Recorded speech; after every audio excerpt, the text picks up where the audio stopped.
오늘 본문 말씀 중에서 마태복음 8장 5절에서 13절입니다. 그 중에서 13절을 제가 다시 한번 봉독해 드리겠습니다.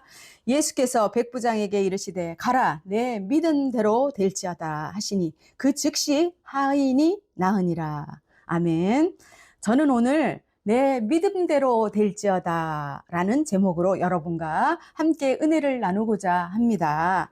얼마 전의 일입니다. 추운 겨울날은 햇살이 포근하게 내리쬐면 정말 마음도 기쁘고 또 어떻게 해요? 비타민 D니까 몸도 따뜻해지고 마음도 또 따뜻해지잖아요. 그래서 뭐 우울증이 있고 그런 사람들은 비타민 D를 많이 햇볕을 많이 쬐라고 하잖아요. 그렇게 유난히 포근하게 느껴지던 어느 날이었어요. 길을 걷고 있는데 여자 두 분이서 팔짱을 끼고 저기서 오는 거예요. 맞은편에서. 그래서 제가 이렇게 보니까 너무 다정해 보이네. 그러고는 쳐다봤더니 가까이서 보니까 한쪽에 계신 분이 시각 장애인이었어요.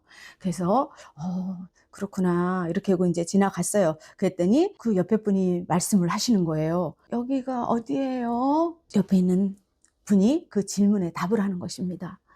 전철에서 다 나왔어요. 지금 나와서 출구에 나와서 우리 사무실이 거의 가까이 왔어요. 그러더니 저기 돌멩이가 있어요. 앞에 조심하세요. 근데 놀라운 것은요. 무엇이냐면은 시각장애인 그분이 아무것도 하긴 하지 않았다는 사실입니다. 뭐냐면은 붙잡아 그 사람을 막 붙잡고 막 덜덜 떠는 것도 아니고 그 다음에 다시 정말이에요? 돌멩이가 있어요? 막 이렇게 다시 물은 것도 아니에요. 다만 그저 네 한마디로 말만 듣고 그대로 발을 옮겼던 거죠. 내디뎠던 거죠. 그분이 옆 사람을 믿고 신뢰한다는 건 단순히 함께 같이 걸어가고 있다는 뜻이 아니었습니다.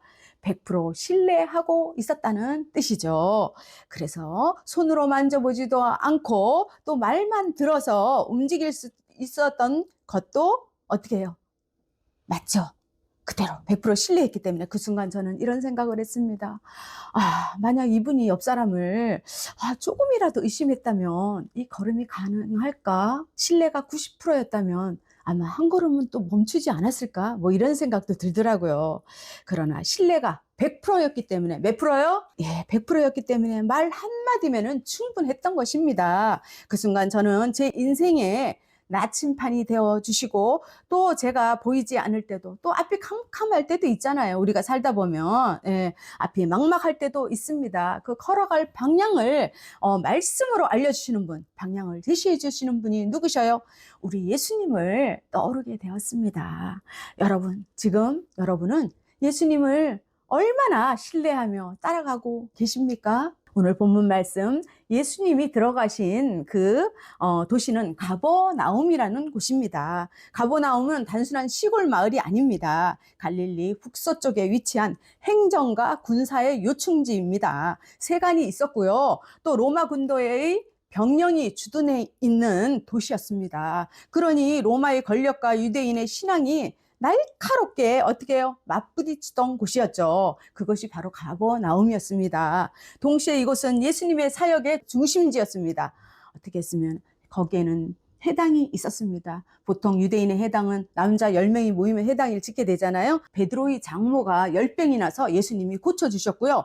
중풍병자와 수많은 병자들이 치유를 경험했던 곳이 바로 가버나움입니다. 예수님의 말씀이 선포되고 하나님의 나라가 실제로 드러났던 곳이 바로 그 복음의 현장이 가버나움인 것입니다. 그러나 그렇게 많은 은혜를 경험하고 나서도 복음을 배척한 사람들이 있었던 곳이 바로 또 가버나움이었습니다. 바로 그 도시에서 매우 낯설고 참 어색한 장면이 하나가 짠하면 궁금하시죠? 저는 궁금한데 안 궁금해. 그 궁금증이 펼쳐집니다. 예수님 앞에 서 있던 한 사람이 다가옵니다. 아마 군복을 입고 있을지도 모릅니다. 근데 사람들이요 슬며시 길을 비켜주는 것입니다. 삭개오 세리는 사람들이 예수님 모이는 곳에는 다 몰려가잖아요. 어디를 자리를 양보해요. 특히 세리, 우리 삭개오는 뭐 절대 안 비켜주잖아요. 그런데 길을 비켜주는 거 보니까 예사로 온 사람이 아닌가 봐요. 정말. 그렇죠? 로마 군대의 백부장이었습니다. 백부장이 무엇입니까? 100명을 지휘하는 장교이죠. 지금으로 말하면 대위? 네, 그런 권한을 가진 그 이상의 영향력을 끼치는 사람입니다. 그런데요, 유대인들은 로마 군인은 점령군이었고, 유대인에게는 그렇게 느껴졌잖아요. 점령군이죠. 그죠? 점령군이고, 또 억압자고, 또 원수였습니다. 그런데 그 로마 군 장교가 유대인인 선생님 앞에, 예수님 앞에 서 있습니다. 그리고 이렇게 말을 합니다. 주여, 내 종이 중풍병으로 집에 누워 몹시 괴로워합니다. 놀라운 일입니다. 자기 얘기도 아니잖아요. 자기 자식 얘기도 아니에요. 그죠? 바로 종 이야기입니다. 종. 자기가 부리는 종이요. 자, 당시 종은 사람이 아니었습니다. 짐승같이 취급을 하였습니다. 물건이었습니다. 네. 아프면 버리고 죽으면 어떻게 해요? 새로 사면 되는 그런 물건처럼 여겨졌죠. 그런데 이 백부장은 달랐습니다. 뭐가요? 그 종의 고통을 자신의 문제로 받아들이고 있었습니다. 자기의 고통으로 느끼고 있었습니다. 로마 시대에는 종종 주인과 종이 어린 시절부터 이렇게 같이 자라는 가족처럼 지내는 경우도 있었습니다. 아마도 이 백부장과 종 역시 그런 관계였을 가능성도 있을 것 같습니다. 큽니다. 겉으로는 주인과 하인의 관계였지만 어떻게 해요? 실제로는 가족처럼 마음이 묶인 사이였죠. 가족처럼 지낸다는 사이라고 다 그럴까요? 가족 사이도 미워하고 뭐 그런 경우도 있잖아요. 그죠? 그렇게 생각해주고 일부러 자기가 백부장인데 예수님 같은 그 유대인에게 찾아와갖고 선생님 뭐 이렇게 할 수 있겠습니까? 네, 아니죠. 이 모습은 단순한 윤리적 선행이 아닙니다. 사람을 하나님의 형상 이마고데이죠. 예, 그것을 바라보는 시선이며 또 이웃 사랑의 계명이 삶 속에서 어떻게 해요? 구현하고 있다는 거죠. 다시 말해서 그의 행동은 착한 그 성품의 무게가 아니라 하나님의 은혜에 대한 양심적 선언이었습니다. 신앙적 응답이었습니다. 이 백부장은 어떻게 해요? 권력자였습니다. 네, 명령하면요, 사람들이 움직였고요. 또 돈도 있었고 군사도 있었습니다. 네, 그런데 종의 병 앞에서는 어떻게 해요? 그는 자신의 무능을 인정을 했습니다. 권력도 돈도 명령도 종을 고칠 수 없다는 것을, 아무 소용이 없다는 것을 깨달았습니다. 여러분, 바로 그 지점에서 믿음이 시작되는 것입니다. 여러분, 내 힘으로는 안 된다는 것, 그걸 인정하는 순간 어떻게 해요? 백부장은 누구께 나왔죠? 예수님께. 예, 그 어려운 것을 다 맞추시고 예수님께 나왔습니다. 예수님은 그의 말을 듣고 들으시고 심플, 바로 그 자체입니다. 내가 가서 고쳐주겠다. 그런데 바로 그때 백부장이 예수님을 멈춰 세웁니다. 뭐라고요? 잠깐만요, 예수님. 주님께서는 제 집에 들어오심을 제가 감당을 하지 못합니다. 다만 그냥 말씀만 하시옵소서. 그러면 제 하인이 나올 것입니다. 어머나, 이거는 또 무슨 소리죠? 이렇게 이쁜 말을 세상에, 저는 감탄입니다. 여러분도 감탄이죠? 자, 그냥 겸손한 말처럼 들리지만요, 이것은 매우 깊은 믿음의 고백이었습니다. 이 백부장은 예수님을 단순한 치유자로 낫게 해주는 그런 뭐 의사나 뭐 이렇게 생각을 하지 않았습니다.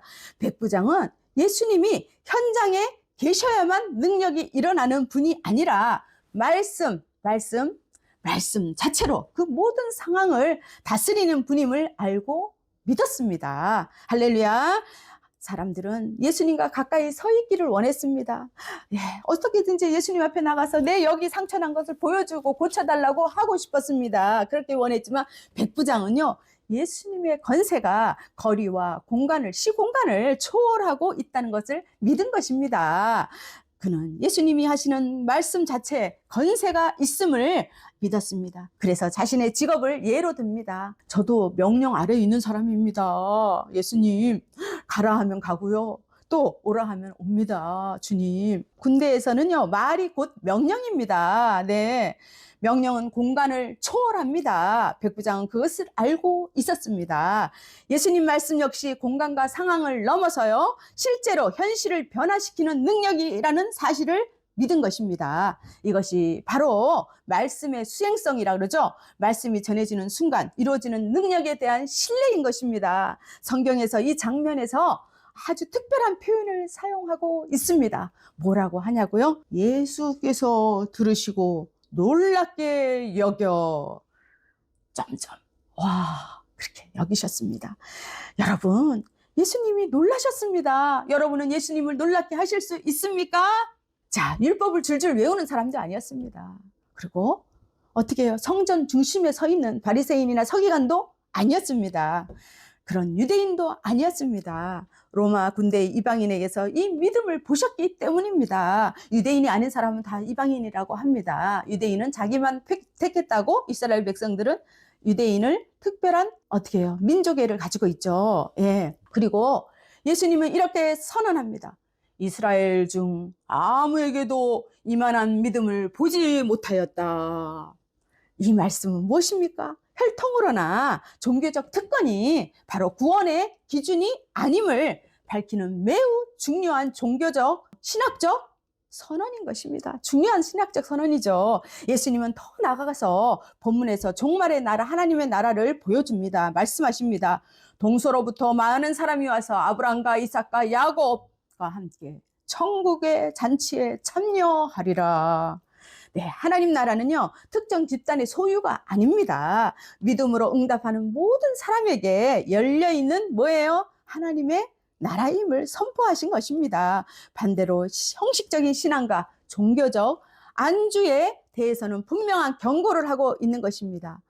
마침내 예수님은 백부장에게 말씀하셨습니다. 야, 뭐라고요? 가라, 내가 믿은 대로 될지어다. 아멘. 성경은 어떻게 해요? 담담하게 기록합니다. 그 즉시 종이 나았다. 이렇게 말씀하십니다. 예수님은 집에 가시지도 않았습니다. 그 사람의 또 어떻게 해요? 손을 얹으지도 않으셨습니다. 말씀 한마디였습니다. 예수님의 말씀은요, 좋은 교훈이 아니라 바로 생명을 살리는 능력인 줄 믿으시기를 축복합니다. 아멘. 아멘. 우리는 본문 속에 백부장과 예수님의 대화를 통해서 알 수가 있습니다. 첫째, 백부장은 예수님의 성품, 곧 하나님의 마음을 품은 사람입니다. 가버나움의 백부장은요, 단순히 기적을 기대한 사람이었습니까? 아니요. 예수님께 나온 사람이 아니었습니다. 그것을 위해서 그는 하나님의 성품, 하나님의 성품이 무엇입니까? 하나님의 마음, 예, 그 남을 사랑하는, 이웃을 사랑하는, 종을 사랑하는 그 마음이 삶으로 드러내고 있었던 인물이었죠. 이 백부장은 사회적으로 가장 낮은 위치에 있던 그 종, 네, 짐승과 다른 바 없는 그 종, 남들이 가장 천히 여기는 그 종을 사랑하였고 그 종의 고통을 어떻게 해요? 자신의 문제처럼 마음에 품었던 것입니다. 당시 로마 사회에서 종은 인격체가 아니에요. 네, 뭐예요? 재산에 불과했습니다. 네, 이 백부장은 종을 한 사람으로 생명으로 존중하며 대했던 것입니다. 이 모습은 내 이웃을 내 몸같이 사랑하라는 하나님의 계명, 참된 믿음은 말로 고백하는 데서만 끝나는 것이 아니라 어떻게 해요? 연약한 이웃을 향한 긍휼과 책임 있는 사랑으로 선교적 삶으로 나타난다는 사실을 믿으시기를 축복합니다. 아멘. 둘째, 백부장은 온전한 믿음, 곧 전인격적인 신뢰의 믿음을 가지고 있었습니다.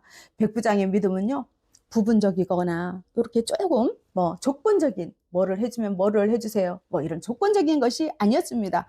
그는 예수님의 능력을 전적으로 신뢰하였습니다.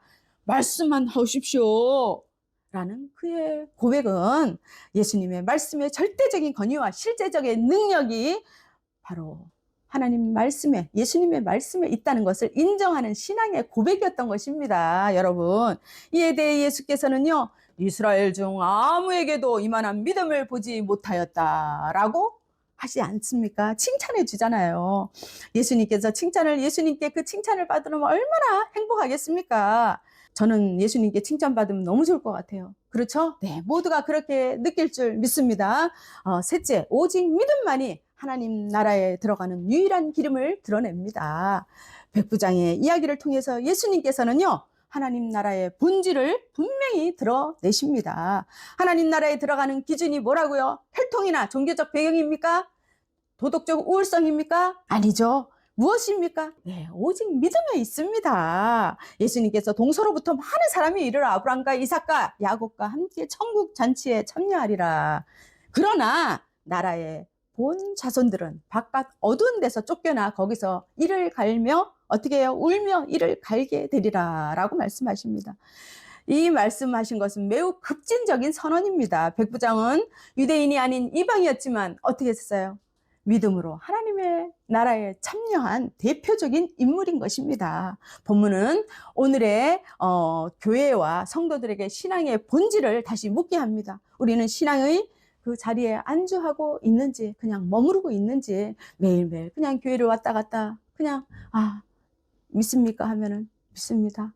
형식적인 것에 추구하고 있는지, 아니면 매일 믿음을 향해서 달려가고 하나님 나라를 향해 달려가고 몸부림치고 매일 믿음으로 응답하며 하나님 나라를 살아내고 있는지 스스로를 돌아보아야 하는 것입니다. 넷째, 인간의 한계를 인정할 때 예수님은 인생의 해답이 되십니다.